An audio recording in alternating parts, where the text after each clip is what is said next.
교실에서 촬영을 이렇게 합니다. 사실 오늘 촬영 날짜가 수요일입니다. 13일. 원래대로 하면 여러분들 계약한 첫날이라 할 텐데 아쉽게도 또 우리는 일주일이라는 시간을 또 이뤄야 되게 됐네요. 여러분과 같이 세무에 관한 공부를 지금 계속 하고 있습니다. 지난번에 마지막 편이라고 하면서 쌤이 비행하는 장면 보여드렸죠. 네, 돼지도 날 수 있다. 여러분들 언제 기회되면 저는 거기 충북 단양에 가서 촬영한 건데 여러분들 기회되면 한 번씩 타보면 좋을 것 같아요. 너무 재미있고 또 다른 세상이 있더라고. 그래서 나중에 기회가 되면 쌤들 좀 배워보고 싶은 생각이 들었습니다. 우리가 지난 시간까지 쭉 했던 공부들 한번 잠깐 되돌려볼까요? 그렇죠. 우리 지금 챕터가 총 5개 파트였던 거 기억나시죠? 우리 과제 1 기억나실 겁니다. 그거 한번 다시 보시면서 우리가 지금 어디쯤 공부하고 있는지를 꼭 알아야 돼요. 그렇지 않으면 제가 항상 얘기하잖아요. 숲속에 들어가서 길을 잃는다고. 그래서 항상 목차를 보면서 오늘 수업을 하시라는 말씀 드립니다. 오늘 이 대목에서 여기를 오늘 배우는구나 하고 강의를 들어야 되지, 강의부터 그냥 들으면 절대, 그렇습니다. 그 단어 하나 외우는 게 중요한 게 아니라 내가 지금 전체적인 걸 어떻게 그려가고 있는지를 알고 있어야 그게 좋은 공부법입니다. 기억에 남는. 자, 그래서 5개 파트 크게 나눴던 거 기억나시죠? 목차 보셨던 거. 그거 보시면서 한번 다시 저랑 같이 보시면 좋을 것 같아요. 맨 처음에 세금 전체에 대한 기초를 다 배웠죠. 첫 번째 큰 파트. 그리고 나서 강론으로 들어가서 배운 첫 번째가 지금 하고 있는 부가가치세가 되겠습니다. 지난 시간에 우리 부가가치세란 무엇인지, 그 다음에 부가가치세 납세 의무자는 어떤 사람들이 있는지, 일반과세자, 간이과세자, 법인 이렇게 나눴던 거 기억나시죠? 그리고 납부 시기, 1년에 4번이냐, 2번이냐, 1번이냐, 이런 내용도 기억나실 거고요. 그 다음에 사업장과 거래 등록하는 거, 사업자 등록하는 거, 그런 것들 기억나실 겁니다. 사업자 등록증을 보면 이 사람이 개인인지 법인인지 어떤 내용인지를 구분해낼 수 있다라고 했던 거 기억나실 겁니다. 그 다음에 마지막 시간에 13편 마지막이 뭐였죠? 그렇죠. 영세율. 영세율. 영세율은 면세하고 틀리다고 말씀드렸습니다. 구분하는 거 설명드렸을 건데요. 영세냐 면세냐 그 차이점에 대한 것들, 업종들이 어떤 업종들이 있는지 했던 것까지 우리 지난 시간에 한 수업입니다. 그러면 지금 이제 이번 시간부터는 할 건 뭐냐면 결국 그렇게 해서 이제 계산을 해야 될 거 아닙니까? 나 세금이 얼마일까? 부가가치세 얼마를 내야 될까? 하는 내용이 이번 시간의 내용입니다. 그래서 총 3회에 걸쳐서 조금 디테일하니까 여기가 지금 제일 중요한 부분이기도 하고, 그래서 이제 세금 계산에 관한 거를 3파트로 나눠서 지금 할 거고요. 그 다음에 이제 4번째부터는 세금 계산서 징수하고 서류를 받아야 될 거 아닙니까? 세금 계산서 징수하는 거, 이런 내용들 배우고, 맨 마지막 편이 그렇죠. 세금 납부하는 거, 납세 절차, 또는 이제 환급 받을 때는 환급 절차, 이런 것들에 대한 사항까지 하면 우리 지금 2번째 파트인 부가가치세가 모두 끝나게 됩니다. 여러분들 아무튼 길게 지금 달려오고 있는데 조금만 힘내서 일단은 2단원을 마무리 한번 해보도록 할게요. 자, 제가 좀 버벅대네요. 자, 그러면 먼저 부가가치세와 관련한 준비된 영상 보고 시작하도록 하겠습니다. 준비됐습니까? 네. 큐! 우리가 내는 세금에 대해 여러분은 얼마나 알고 계신가요? 월급 명세서에 원천 징수되는 세금 외에도 밥을 먹고 커피를 마시고 물건을 구입할 때도 세금이 포함되어 있는데요. 오늘 NTS 게시판에서는 우리가 알게 모르게 내고 있는 세금에 대해 알아보겠습니다. 화면으로 함께 살펴보시죠.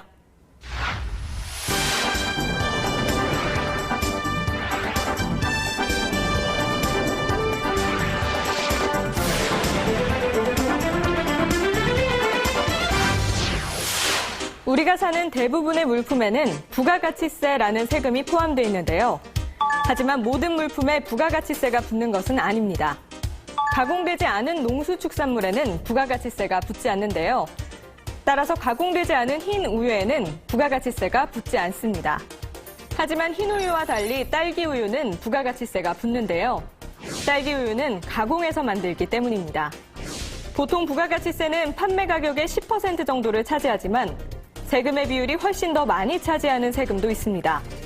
수용차에 넣는 휘발유의 경우 교통에너지 환경세 등 유류세가 47%가량 붙기도 하고 담배 한 갑에 포함되는 세금은 담배 소비세와 부가가치세 등 각종 부담금을 포함해 무려 60에서 70%가 세금이라고 합니다. 이 밖에도 세금의 종류에는 크게 국가의 재정 관리를 위해 부과되는 국세와 도와 시, 군구의 각 지방자치단체가 운영에 필요한 재정 수입을 확보하기 위해 부과하는 지방세로 나뉘는데요. 예를 들면 취득세나 등록세, 재산세, 주민세, 자동차세 등은 구청이나 시청, 군청 등이 담당하는 지방세고 소득세나 법인세, 상속세, 증여세, 부가가치세 등은 국세입니다. 또한 이러한 세금은 세금 부담 전가 여부에 따라 직접세와 간접세로 나뉘게 되죠. 이렇게 세금은 우리의 일상생활 속 곳곳에서 내고 또 쓰이고 있는데요. 대한민국 국민이라면 누구나 꼭 내야 하는 세금. 세금에 대해 제대로 알고 제대로 내면 더 좋겠죠? 자, 지금부터 촬영하도록 하겠습니다. 잘 나오는 거 보네. 자, 지금부터 부가가치세의 5단원 과세표준과 세액의 계산편 진행하도록 하겠습니다. 영상은 잘 보고 왔습니까? 예. 우리가 알게 모르게 주변에서 내고 있는 세금, 부가가치세에 대한 얘기. 오늘은 5번째 과세표준과 세액의 계산에 대한 부분 첫 번째 시간 갖도록 하겠습니다. 자, 과세표준. 우리는 세금 얘기를 하면서 사실은 제일 많이 꺼내는 대화를 나누는 단어 중에 하나가 될 거예요. 과세표준. 무슨 말입니까? 그렇죠. 과세, 세금을 매기는 표준, 스탠다드가 됩니다. 즉 여기에다가 세금을 때리겠다. 세율을 여기다 곱하겠다는 얘기입니다. 그렇죠? 그래서 모든 세금 항목에 과표라는, 과세표준이라는 말은 항상 따라 붙습니다. 즉 재반 경비를 빼고 나머지 금액에 대해서 세금 때리겠다 할 때 그 대상이 되는 금액이 바로 과세표준이 되겠습니다. 과표라고 하죠. 자, 과세표준의 의미는 선생님도 안경을 써야 할 것 같아요. 자, 여기 써진 내용들 한번 읽어보겠습니다. 재화 또는 용역의 공급에 대한 부가가치세의 과세표준은 세액 계산의 기준이 된다. 예, 여기다가 바로 세율을 곱한다고 말씀드렸죠. 금액으로 해당 과세기간에 공급한 재화 또는 용역의 공급가액을 합한 금액이다. 재화나 용역의 공급가액. 즉 우리는 이걸 매출액이라고 보통 얘기하죠. 쉽게 말하면 매출액입니다. 그냥 아까 뭐 편의점 같으면 한 달 내내 판매한 거, 뭐 매일매일이든 하여튼 총 판매한 판매 대금이 되겠고요. 예를 들어서 미용실이다. 그럼 미용실에서는 네, 계속 요금을 받잖아요. 그 요금 받은 합계액, 그게 바로 과세 표준이 되겠죠. 그다음에 수입을 할 때는 부가가치세 표준은 재화에 대한 관세의 과세 가격과 관세, 개별 소비세, 주세, 이제 술 같은 경우는 주세가 붙잖아요. 이런 별도의 세금, 수입을 하는 데 있어서 필요한 그 세금들이 있습니다. 이것까지 포함한 가격, 그게 바로 과표가 된다, 과세 표준이 된다는 얘기죠. 일반 거래하고 조금 차이가 있습니다. 수입할 때는. 자, 이 그림 한번 보세요. 이 그림 한번 보면 사업자가 있습니다. 여기서 일반 소비자한테 재화나 용역, 뭐 딸기 우유가 됐든 미용실에서 머리를 깎아주는 이런 재화 용역을 공급하면 요금을 내잖아요. 요금을 낼 때 우리는 지금 통상 VAT라고 하는 부가세가 붙어있는 요금을 냅니다. 선생님이 그때 얘기했잖아요. 빵집에서 1,100원에 빵을 사 먹으면 이 중에 10%인 100원은 뭐다? 그렇죠. 이겁니다. 바로. 이게 1,000원이고요. 빵값 1,000원이고 이게 VAT가 100원이 되겠죠. 그래서 1,100원의 금액을 결제하는 겁니다. 그래서 우리 나중에 여러분 분기할 때 기억나죠? 물건을 판매했다. 도매상 같은 데서 물건이 나가고 돈이 들어왔죠. 그럼 돈이 예를 들면 현금이 들어왔어요. 얼마? 1,100원이 들어왔어.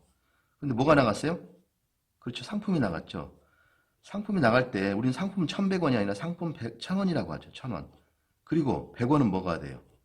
이게 바로 VAT, 우리 뭐라 그래? 예수금이라고 그러죠. 그렇죠. 내가 매출할 때 고객으로부터 받아놓은 거. 그래서 부채가 되는 겁니다. 왜냐하면 내 돈이 아니거든요. 결국은 언젠가 나갈 돈이기 때문에 그렇죠. 부채가 되니까 대변이 오는 거죠. 그렇죠. 근데 물건을 우리가 띄어올 때, 가게 하는 사람 입장에서입니다.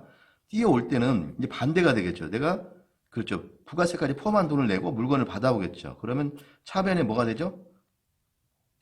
돈을 내고 돈이 나갔으니까 내 돈, 뭐 현금 나갔다 칩시다. 현금 1,100원을 주고 물건을 사왔네. 돈 1,100원이 나갔어요. 근데 여기서 물건 상품은 내가 산 상품은 얼마냐면 1,000원이야. 그렇죠. 1,000원어치인데 여기에 부가세 10%, 즉 100원이 붙은 거죠. 이 100원은 뭐죠? 이거 바로 VAT 뭐라고 그러죠? 우리는 대급금이다 이렇게 얘기합니다. 대급금. 그렇죠. 왜 차변에 온지 알겠어요? 아까 예술금은 대변에 온 이유는 뭐예요? 내 돈이 아니니까 언젠가 나가야 될 돈, 부채라는 개념이고, 이번엔 대급금은 왜 차변에 왔어요? 자산이죠. 왜? 내가 100원이지만 내가 대신 100원 냈죠, 이번에 현금으로. 근데 언젠간 내가 이거 돌려받아요, 못 받아요? 그렇죠. 우리 매입세 공제받을 때 돌려받는 돈이잖아요. 내가 부담은 안 할 거야. 돈은 내 돈으로 나갔지만. 그래서 이게 차변에 오는 자산이 되는 겁니다. 자산 계정이 되는 거고요. 얘는 부채가 되는 거죠. 그래서 연말 결산할 때는 어떻게 해야 되죠? 내가 그동안 매입할 때 냈던 대급금과 그동안 예수금을 크로스 시키는 거죠. 그래서 차변 대변 바꿔치기 해서 비교해가지고 많다. 그러면 내가 추가로 납입세액이 생기는 거고 이게 많으면 그게 아니라 이게 더 많아. 그러면 내가 환급을 받는 거겠죠. 어쨌든 이걸 비교해서 내가 추가적으로 최종 납입할 납입세액이 얼마인지를 이 두 개 비교하면 정산이 되는 거죠. 결산할 때 하는 건데 어쨌든 이게 바로 여기 이 내용이 되겠습니다. 그래서 물건값의 10% 포함해서 대가가 되겠죠. 총 비용이 될 텐데 여기서 말하는 과세 표준은 이거 포함이다 아니다? 아니다. VAT는 빼고 나머지 거. 이게 바로 과세 표준입니다. 세금에다 또 세금 때릴 수는 없는 거죠. 그렇죠? 그래서 아까 빵집으로 예를 들면 매출액은 1,000원이 되는 거죠. 1,100원이 아니라 고객한테는 1,100원 받았지만 고객한테는 1,100원을 받았지만 이거는 그렇죠. 고객한테 받은 세금 낼 돈이고 매출액은 1,000원이 되는 거죠. 그래서 이거의 10%인 100원이 계산되는 겁니다. 자, 이번에는 이제 유형별로 과표를 한번 볼게요. 자, 아까 일반적인 거래에 있을 때는 금전으로 보통 대가를 받습니다. 돈을 받잖아요. 그죠? 그 대가가 바로 공급 가액이 되는 거고요. 금전의 대가를 받는 경우, 물건이든 다른 걸로 받으면 어떻게 한다? 또는 원래 1,000원인데 너무 깎아줬어. 한 400원, 500원. 부당하게 대가를 낮게 세금을 줄이기 위해서 그럴 수도 있겠죠. 그럴 때는 어떻게 한다? 내가 준 거에 재화나 용역의 시가로 계산하겠다. 이거 사실은 1,000원짜리잖아. 1,000원이니까 100원에 해당되는 내라 이렇게 계산하겠다는 거죠. 그래서 그 대가 그리고 그 대가가 따로 없으면 시가 시중에 이 정도는 얼마야 라는 거 있죠. 시가 시중가 폐업했어. 우리 앞에서 한번 배웠던 거 기억나죠? 나중에 인정 못 받는 부분 중에 하나가 야 너 세금 내 하는 거 있었다고 그랬잖아요. 그 중에 하나가 폐업이었던 거 기억납니까? 폐업할 때 금액이 남아있으면 어떤 문제가 생겨요? 그렇죠. 이거를 무시해버리면 매입세 공제는 받았잖아요. 국세청에서. 자기 전 단계까지 일반 소비자들이 냈던 세금에 대한 건 있는데 그건 지가 꿀꺽하고 추가적으로 낼 세금은 나 폐업했으니까 안 내겠다 하면 안 되죠. 그거는 내 하는 거죠. 그래서 이거는 폐업한 경우를 하더라도 남아있는 재화의 시가를 따져서 이걸 매출액으로 계산하겠다는 겁니다. 과표로 계산하겠다는 얘기예요. 그렇죠? 자, 이번에는 부가가치세를 받았는데 이게 얼마가 부가가치세가 뭔지 잘 모르겠다 이거예요. 그때는 어떻게 한다? 대가로 받은 금액에 내가 만약에 1,000원을 받았어. 1,000원을 받았으면 1,000원을 받았는데 여기 부가세가 포함된 건지 어쩐지 모르겠다. 이게 1,000원 하면 계산하기 복잡하니까 이렇게 합시다. 1,100원을 받았다고 합시다. 1,100원을 받았으면 어떻게 계산하면 이렇게 한다. 이거 곱하기 어떻게 한다고? 100 나누기 110 이렇게 하면 얼마가 나와요? 그렇죠. 이렇게 탑보 띄고 나면 얼마가 나와? 그렇죠. 1,000원이 나오죠. 이렇게 지워지니까 1,000원이 나올 겁니다. 근데 이 뜻을 잘 보세요. 이거 보면 이해하겠죠. 그렇죠.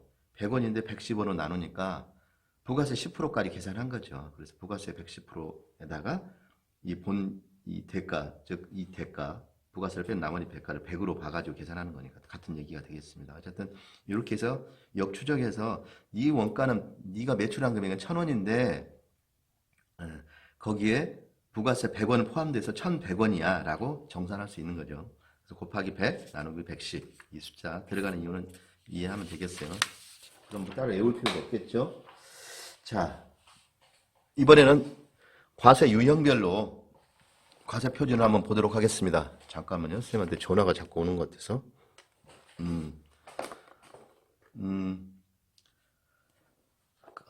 거래 유형별 과세 표준인데요. 자, 일반적인 유형, 흔하게 하는 거죠. 일반적으로 돈 주고받으면 상관없는데, 자, 외상으로 판매했다. 또는 할부 판매했다. 그때는 어떻게 해야 될까요? 예. 외상인데 돈은 뭐 6개월 후에 주겠대. 그러면 어떻게 해? 우리 이럴 때 분기회가 일어납니까? 안 일어납니까? 우리 회계에서 배웠죠. 거래로 인식해야 하네요. 그렇죠. 물건이나 재화나 용역이 넘어가는 순간에 그때를 거래 시점으로 보잖아요. 이것도 마찬가지라는 겁니다. 재화가 인도되거나 이용 가능하게 되면 이때 거래는 발생한 거예요. 그렇죠? 그래서 이때는 그 시기를 소위 말하는 부가세 거래로 보고 과세를 하겠다는 얘기입니다. 근데 이번에는 장기 할부 판매입니다. 여기서 장기라고 하는 건 최소한 1년 이상입니다.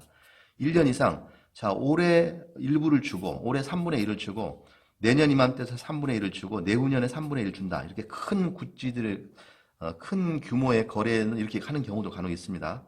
그 다음에 주택 같은 거 지을 때도 시간이 오래 걸리면 어떻게 하죠? 예. 지었을, 미안합니다. 또 영상이 잘렸습니다. 용량 문제 같기도 하고, 지웠는데, 자, 제가 하다가 쌤이 또 당황스러워지네요. 뒤에까지 막 표시를 해놨죠. 예, 이 한 부분인데. 자, 제가, 일반적인 외상 경우는 그 외상 거래한 시점부터 그때를 거래 시점으로 보고 예, 과세한다고 말씀드렸습니다. 그런데 장기 할부를 할 때는 기간을 길고 1년 이상 또는 이제 완성도에 따라서 부동산처럼 건물을 짓거나 이런 거 할 때, 완성도에 따라서 주겠다고 계약서 이렇게 명기를 하게 되면 그때는 그때 그 시점에 부분 받기로 한 그 시점에 거래가 일어난다고 인식을 해서 세금도 그때 받겠다 하는 내용이 되겠습니다. 자, 이번에 네 번째는 과세 표준에 포함되지 않는 항목입니다. 즉 과표에 포함되지 않는다고 하니까 뭐예요? 세금 대상이다 아니다? 대상이 아니다. 이렇게 보면 되겠고요. 자, 금액에서 일정액을 깎아줘요. 원래 1,000원 받아야 되는데 옆집하고 경쟁 때문에 내가 900원만 받겠습니다. 그럼 100원을 깎아줬잖아요. 그럼 깎아줬다고 해서 국세청에서 야, 너 원래 1,000원 받기로 했는데 900원 받았어. 너 100원 깎아준 건 내가 인정 못해. 너 1,000원이었잖아 원래. 이렇게 할 수는 없다라는 거죠. 그래서 통상 일정액을 깎아주는 금액은 과표에 포함시키지 않죠. 당연히. 그러니까 1,000원이 아니라 900원으로 인식해야 되겠죠. 환입된 제하가격. 물건을 보냈는데 물건에 불량품이 많아. 그래서 100개 가져갔다가 10개를 다시 가지고 왔어요. 그렇죠? 그럼 물건 10%는 깎아야지 그것까지 받지는 못할 거 아닙니까? 그렇죠. 이렇게 환입된 제하의 가액은 빼줘야 되죠. 당연히. 그렇죠. 자, 물건이 갔는데 이미 훼손돼서 왔어. 깨졌거나. 네, 그때도 당연히 그러겠죠. 이건 당연히 상식적인 걸로 생각하면 되겠습니다. 이건 한 번씩, 나머지 네 번째부터는 세 가지만 명확히 기억하고요. 네 번째부터는 그냥 한번 읽어보시기 바라겠고, 마지막 요거 한번 보세요. 부동산 임대료 관련해서 뒤에 나오겠지만, 부동산 임대료 관련해서도 부가세를 부과합니다. 그때 할 때, 임대료에 뭐가 포함되어 있냐면, 예를 들면 보험료나 수도료나 공급용이 포함됐다. 그때는 얘는 빼고 계산해야 돼, 별도로. 그렇죠. 그것까지 같이 묶어서 하면 안 되니까, 그때 구분하겠다는 얘기입니다. 자, 과표에서 공제하지 않는 항목. 이번엔 공제 안 한다는 얘기는 세금을 받겠다, 안 받겠다? 그렇죠. 공제해주지 않겠다는 얘기는 받겠다는 얘기가 되겠죠. 장려금. 이거 물건 사가라고 이렇게 돈을 더 뿌려주는 거, 이런 거죠. 부가세가 애매한 경우는 아까 말씀드렸어요. 포함시켜버린다고. 자, 비행기 탈 때 우리 마일리지 이런 거 들어봤죠? 우리 가족들하고 같이 엄마 아빠가 뭐 출장 때문에 해외를 많이 자주 간다. 그러면 대한항공이나 아시아나를 많이 이용하잖아요. 그러면 일부러 마일리지를 쌓아줍니다. 그럼 그 마일리지 쌓은 거 갖고 일종의 보너스죠. 그걸로 뭐예요? 네, 그렇죠. 제주도라도 한번 갔다 올 수 있는 거예요. 공짜로. 이렇게 마일리지를 쌓아주는 걸 매출에서 빼준다? 있을 수 없죠. 그건 그건 니네가 동료하게 쓰는 원가 비용이 더 들어가는 내용이지. 이거를 매출에서 빼줄 수는 없다라는 거죠. 당연히 매출을 빼줄 수 없다는 얘기는 과표에 포함시키겠다. 그것까지 그렇죠. 빼주진 않겠다는 얘기가 되겠습니다. 그래서, 자, 하자보전금, 대손금도 뒤에 나오겠습니다만 이제 규모별로 또 예외로 인정해 주는 내용이 있습니다. 대손금. 자, 과표 계산 특례 잘 되고 있죠. 이제 불안해서 한번 쳐다보게 되네. 자, 과세표준 특례가 되겠습니다. 여기 지금 계산식이 나왔는데 여러분 계산식을 너무 의식하지는 말고요. 일단 이걸 생각하면 돼요. 토지, 부동산을 공급한, 부동산도 과세 대상인데, 부동산을 거래할 때도 대상인데, 토지는 면세라는 거죠. 토지는 부가세를 받지 않는다는 얘기입니다. 왜냐하면 토지는 가장 원초적인 거니까, 토지에 대해서는 면세입니다. 근데 건축물은 과세란 말이에요. 근데 우리가 보통 상가나 뭐 이런 걸 거래할 때, 건축물만 서로 주고받고 거래합니까? 아니죠. 토지까지 묶인 건축물이죠. 땅이 있어야 건축물이 올라갈 거 아니에요. 그래서 땅하고 묶여있는 건축물을 주고받는단 말이죠. 그럴 때 어떻게 계산할 거냐 하는 얘기입니다. 한쪽, 즉 토지는 면세 대상이 아니고 그 다음에 여기 부동산만 지금 건축물만 대상인데 그럼 네가 10억 주고 이거 여기 상가를 샀어요. 그러면 10억 중에 건축물에 해당된 거를 얼마로 과표를 볼 거냐 이거죠. 왜냐면 땅값은 빼야 되니까. 그때 계산하는 방법에 대한 얘기입니다. 그래서 이거 시까지는 볼 필요는 없는데 부가세가 포함되어 있다. 건물가액에 그러면 이제 밑에 걸로 계산하고 그게 아니다 그러면 위에 걸로 계산한다는 얘기인데 시까지 외울 필요는 없어요. 그냥 우리가 지금 잊지 말아야 할 건 뭐야? 토지는 면세다. 세금이 없다. 부가세 면세란 얘기예요. 그 다음에 건축물은 과세한다. 그래서 건축물이 매매될 때는 짠매져 있기 때문에 그때 계산하는 방법에서 순수하게 건축물에 대한 과세 표준 계산을 별도로 이렇게 한다는 거죠. 왜냐하면 토지는 빼야 되니까. 그래서 이렇게 계산하는 방법이 있다는 거 아시고요. 자, 그 다음에 여러분한테 제가 앞에서 말씀드렸습니다만 과표에 관한 얘기. 모든 세금을 우리 과목별로 공부할 때 지금 우리 부가세 하고 있습니다만 뒤에 나오는 소득세 같은 경우도 다 이렇게 과표가 있습니다. 법인세도 마찬가지고요. 뭐 과표가 있는데 조금씩 그 의미는 달라요. 의미 다른다기보다는 거기까지 과정이 다르다고. 즉 여기 지금 부가세는 바로 매출액이 바로 이꼴 과표잖아요. 근데 소득세는 소득 금액에서 소득 공제를 해줍니다. 우리 각종 공제들이 있죠. 부양자 공제, 무슨 공제, 하여튼 이런 공제들이 있어요. 이런 공제를 빼주고 이 소득 금액에도 맨 처음에 내가 연봉을 만약에 3,000원 받았다. 그럼 3,000만 원에서 기본적으로 기본 공제 해주는 것들이 있습니다. 이거 빼고 난 걸 우리 소득 금액이라고 그러거든요. 소득 금액에서 또 각종 세금 공제해 주는 것들 있죠. 이런 것들 하고 나면 그게 바로 이제 과표가 돼요. 과세 표준. 과표, 그럼 여기다 바로 뭐 곱해요? 세율을 곱하는 거죠. 과표는 무조건 세율 곱한다고 그랬습니다. 그건 공통입니다. 법인세든 무슨 세든 모든 세금에 과세 표준 나왔다. 그럼 그 다음 단계는 뭐다? 곱하기 세율. 그래서 결정세가 나오는 거죠. 법인세 같은 경우는 또 이런 공제해주는 제도들이 있어요. 근데 어쨌든 이 부가세는 좀 공제 없이 바로 그냥 매출액 이꼴 바로 과표다 이렇게 이해하시면 되겠습니다. 자, 부동산 이번에 임대 용역이에요. 그러니까 임대인데 임대 용역은 아까 거래가 아닐 때 여기 좀 말이 좀 복잡하게 있는데 이 내용은 그냥 참고만 하시고 읽어만 보시고 그냥 마세요. 중요한 건 여기서는 뭐다? 부동산 임대 관련해서도 세금 대상이다. 부가세 부가 대상인데 다만 주택은 어떻다? 주택은 면세라고 말씀드렸어요. 왜냐하면 주택은 우리 삶의 가장 기본적인 원초적인 거잖아요. 이게 중요하다는 거죠. 그래서 우리 지난 시간에 배웠었습니다만 의식주는 제일 중요한 어떤 간단한 거 아니에요. 그래서 먹는 거, 농산물, 농수산물, 가공하지 않는 농수산물은 면세잖아요. 주택도 기본적인 살아야 되니까 기본적인 주택에 관한 사항은 기본적으로 거래를 부담 없이 하라는 취지로 부가세를 부과하지 않습니다. 자, 그런데 이제 그렇게 구별하면 되는데 문제는 여기 좀 간주임대료라는 용어가 생겼어요. 용어가 나왔어요. 간주임대료는 오른쪽 하단에 보면 내용을 이해하겠는데, 자, 우리가 보통 보증금 얼마에 월세 얼마 이렇게 보통 계산하잖아요. 그게 아닌 경우도 있죠. 그냥 원룸 산다 그러면 보증금 없이 그냥 뭐 한 달에 얼마 이렇게 낼 수도 있는데, 자, 월세를 받는 거와 다르게 이거는 일정 돈을 예치해 놓고, 그렇죠? 그리고 그 계약 기간이 끝나면 그 돈을 찾아가는 거죠. 그럼 건물주 입장에서는, 주인 입장에서는 어떤 걸 이익을 누리는 거예요? 이 돈의 이자율만큼 누리는 거죠. 만약에 보증금 3천만 원 내가 주면 이 주인 아저씨는 이 돈을 장롱 속에 넣어놓을까요? 아니죠. 예, 그렇죠. 은행에다 가서 넣어놓을 거란 말이에요. 투자를 한다거나. 그래서 최소한 은행 이자만큼이 나올 거예요. 이분이 그걸 가져가는 거죠. 그렇죠? 자, 그럴 때 이 간주 임대료는 뭐냐면 임대료를 이렇게 월세처럼 받는 건 아니지만 간주하겠다. 뭘로? 임대료로 간주하겠다. 취급하겠다 이게죠. 실제는 아니지만 너는 임대료 받는 거와 똑같은 거니 요만큼의 이자분을 임대료로 계산하겠다는 얘기죠.